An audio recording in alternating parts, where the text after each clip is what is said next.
Assalamualaikum warahmatullahi wabarakatuh. Alhamdulillahirabbil alamin. Asrofil anbiya'i wal mursalin sayyidina wa maulana Muhammadin amma ba'du.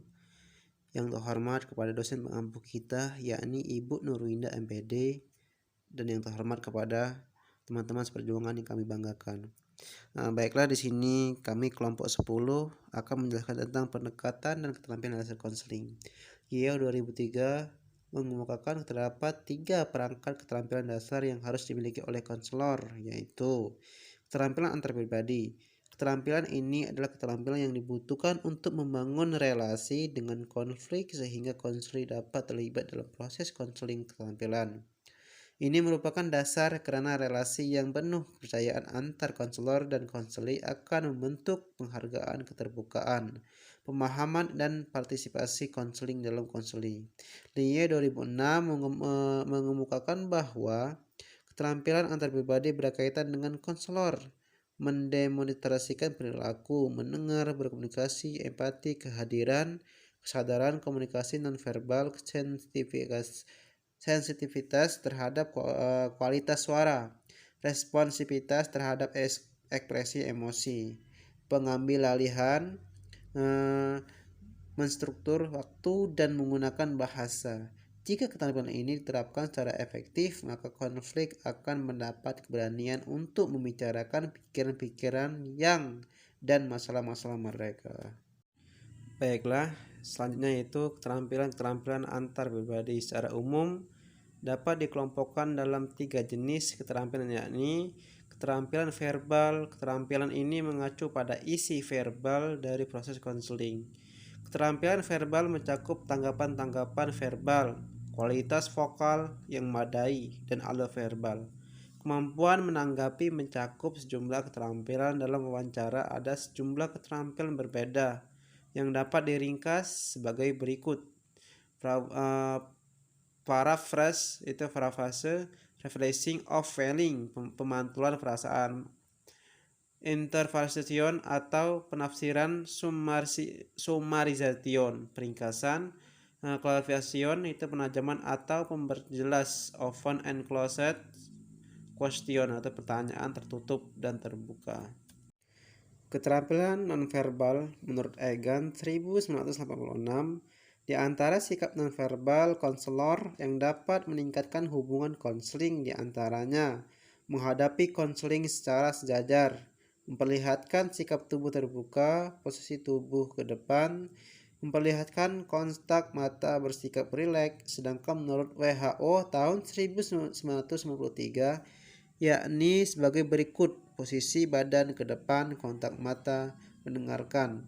Keterampilan mengamati konseling Ivey 2004 mengemukakan bahwa keterampilan mengamati konseli ini akan membantu konselor untuk merespon dan mengetahui apa dan bagaimana bahasa verbal dan non-verbal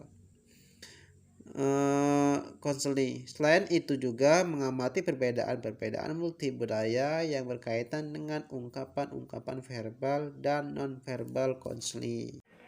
Selanjutnya, saya di sini Fatmawati dengan NIM 2641015 lokal BKPI 4A. Selanjutnya, saya akan menjelaskan tentang teknik-teknik khusus konseling. Di sini ada beberapa teknik khusus yang diambil dari beberapa pendekatan dalam konseling, yakni yang pertama latihan asertif. Nah, maksudnya di sini teknik ini digunakan untuk konseli yang mengalami kesulitan untuk menyatakan diri bahwa tindakannya adalah layak atau benar. Nah, latihan ini bermanfaat untuk membantu konseli yang tidak mampu mengungkapkan perasaan yang sesungguhnya ia rasakan. Yang kedua, desensitisasi sistematis. Nah, merupakan teknik konseling behavioral yang memfokuskan bantuan untuk menenangkan konseli dan tegangan yang dialami dengan cara mengajarkan dan mengajak konseli yang rileks. Selanjutnya, yaitu yang ketiga, pengkondisian aversi. Nah, teknik ini digunakan untuk menghilangkan kebiasaan buruk. Dimaksudkan untuk meningkatkan kepekaan konseli agar mengamati respon pada stimulus yang dienergikan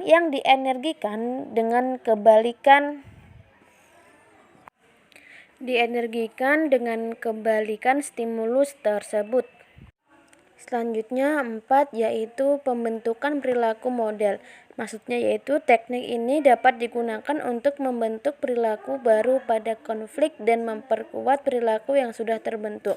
Yang kelima, permainan dialog. Nah, teknik ini digunakan dengan cara konsiliasi dikondisikan untuk melakukan dua kecenderungan yang sering bertentangan, yaitu kecenderungan top dog dan kecenderungan dialog. 6. Selanjutnya 6. Bermain proyeksia, yaitu memantulkan kepada orang lain perasaan-perasaan yang dirinya sendiri tidak mau melihatnya atau menerimanya. Yang kedua, yaitu mengingkari perasaan-perasaan sendiri dengan cara memantulkan kepada orang lain. 7. Pemberian tugas rumah atau homework assignment. Nah, maksudnya yaitu teknik ini dimaksudkan untuk membina dan mengembangkan sikap-sikap tanggung jawab, kepercayaan pada diri sendiri, serta kemampuan untuk mengarahkan diri, mengolah diri konseli, dan mengurangi ketergantungan kepada konselor. 8. Imitasi. Teknik ini menirukan secara terus-menerus suatu model perilaku tertentu dengan maksud menghadapi dan menghilangkan perilakunya sendiri yang bersifat negatif. Selanjutnya 9. Bermain peran. Nah, teknik ini untuk mengekspresikan berbagai jenis perasaan yang menekankan perasaan-perasaan negatif melalui suatu suasana yang dikondisikan sedemikian rupa sehingga konflik dapat secara bebas mengungkapkan dirinya sendiri melalui peran tertentu. 10. Teknik kursi kosong atau empathy care.